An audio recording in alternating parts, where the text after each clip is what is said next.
Hello and welcome to the Columbia Daily Tribune's Behind the Stripes football webcast. This is Tribune sports editor Joe Walljasper along with Tribune football beat writer David Morrison.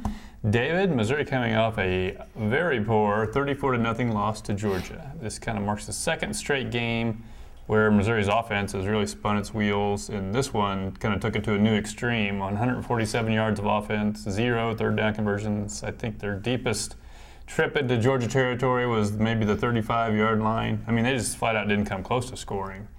I guess let's look at what do you see as the biggest problems with this offense? How long do we have?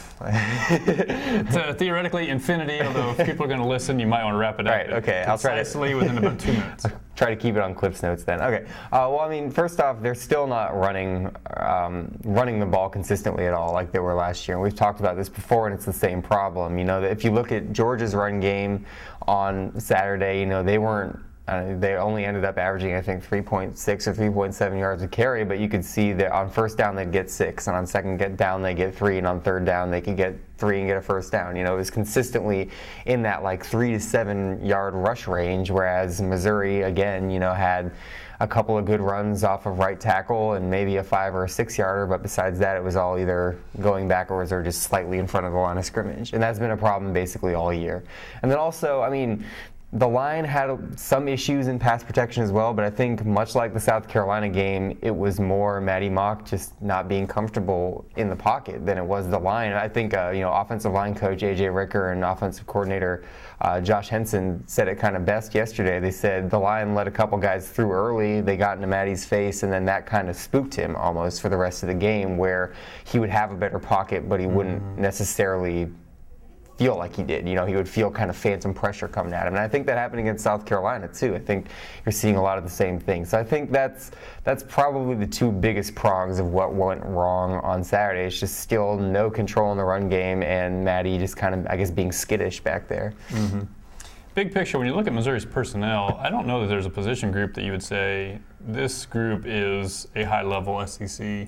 Whereas last year, I think you could have said that about the offensive line. You could have said it about the wide receivers, and maybe even the running backs with Henry Josie. And I think, you know, maybe you wouldn't have said it about the quarterback position, but they were much more steady there, both when Matty played and when James Franklin played than they were this year. So I think you're looking at across the board personnel that is average to below average in the SEC. So that's problem A. I think the rest of the problems, you probably hit on most of them there. I think the other thing that maybe is hamstringing them a little bit is, I think your natural tendency when you have a quarterback struggling this much to complete passes is, well, let's just get him a few easy completions, throw a bubble screen or throw something quick. That seems to be the passes he struggles the most with. Yeah. I know Marcus Murphy kind of blew it on that one screen where he bobbled the ball right in the hands of Georgia, and it was on him, but it also wasn't a very well thrown bubble screen. Right. Was, you know, a super accurate quarterback is putting that ball right where it needs to be, where he catches it, and then he's immediately off and running. So there's a whole bunch of issues. If it were completely unfixable, though, I don't think Missouri would have had the degree of success it had in the first 3 games. Because even though those teams weren't terrific, I mean, I don't know that Central Florida's defense is that much worse than South Carolina's defense. Right. I mean, South Carolina has the worst defense in the SEC, and they completely stonewalled Missouri. So it's almost more of I think a little bit of it's in their head. I think a little bit's in Matty Mock's head. Like the coaches said yesterday, you know, a couple defensive linemen got through early, and then even when they weren't getting through, he felt like they were, which is something that Missouri fans will remember a lot with Blaine Gabbert. It was kind of the same story where even when he wasn't getting rushed, he was taking off. So if you're going to continue to run an offense that's based on throwing from the pocket, which they have to this point, then you either have to simply overcome those fears, or you have to change the offense to where it's basically and that will lead us into point 2 of what can be done about the situation. But I think as it stands now, there can be hope that things will get better, but I don't know that there's a lot of things you can point to and say, yes, these are small issues. They all just said it was just some small execution issues. Yeah. I don't know if you gain 147 yards in a game, there's anything small about it.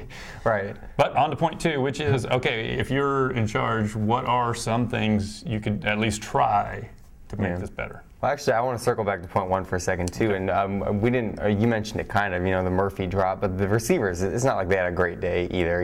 Jimmy Hunt dropped a pass right into that was right on the money, right into a Georgia defender's hands. I mean, Wesley Leftwich dropped a touchdown that wouldn't have counted anyway. But if you're Matty Mock and you go into the half with a 65-yard negated touchdown, maybe you're feeling a little bit better than if Wesley Leftwich kind of stone hands it and drops it like he did. Even Bud Sasser had a drop, and Bud Sasser's has been their rock this year. So I mean, the receivers didn't have a great day, so I don't want to sound like I'm pinning it entirely on Matty Mock, but that was my circle back, and now cycling forward into point two. It's way past, dude. Time to look to the future. Right.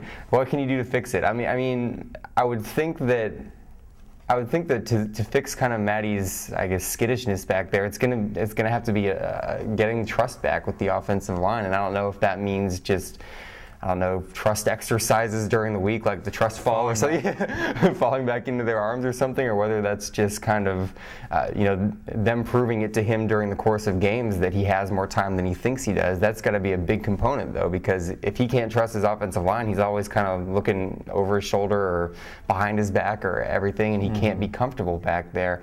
I think also what they can try to do is they can try to roll the pocket a little bit. They haven't really tried it all that much. Obviously you don't want to be doing that every single play because you've got big offensive linemen that'll probably get worn out if they're rolling every play.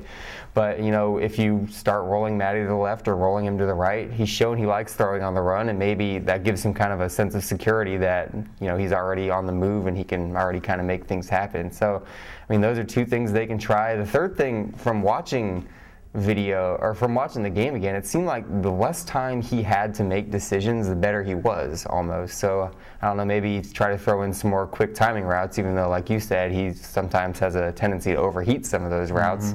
Or even like a couple times when Georgia had kind of a jailbreak where he only had, he caught the ball and only had about a second till the pressure was in his face. He was still a little bit better in those situations than he was when he had to kind of sit back there and get a little antsy. So maybe, roll the pocket, give him a little less to think about on any given play, things like that. But yeah, kind of like you said, I don't think there's an easy solution. I think there's a series of difficult ones. Here's a few little things that I jotted down. 5 years ago, Missouri only had one good receiver, and that was Deniro Alexander, but they would move him around a lot in the formation, so essentially he was always the primary receiver. This year I think they have one big-time receiver in Bud Sasser. When they have everyone else healthy, then Jimmy Hunt and Darius White are fine. But I think you really don't want games when you're struggling as much as you are where Bud Sasser is a non-factor, which he was Saturday. He's smart enough. He knows how to play the slot. He can do some of these things, especially now when you're playing against a Florida team that's going to lock down and press coverage on the outside receivers. Maybe move him around a little bit more so you can get the ball to Bud Sasser a little bit more. One idea. They really have not tried, especially when you look forward to this game against Florida, where it's probably going to be a close, low-scoring game where a couple big plays can make a difference. What about some trick plays? This has not been, I know Josh Henson doesn't seem to be really a big trick play guy, but he did run one against Georgia last year that was, you saw how important it can be. I think when you got nothing to lose, which by the third quarter that Missouri really didn't, if you're in a tight game, maybe see if Bud Sasser can throw another pass, or see something weird can happen, because it's just something to shake things loose and maybe get a big play out of.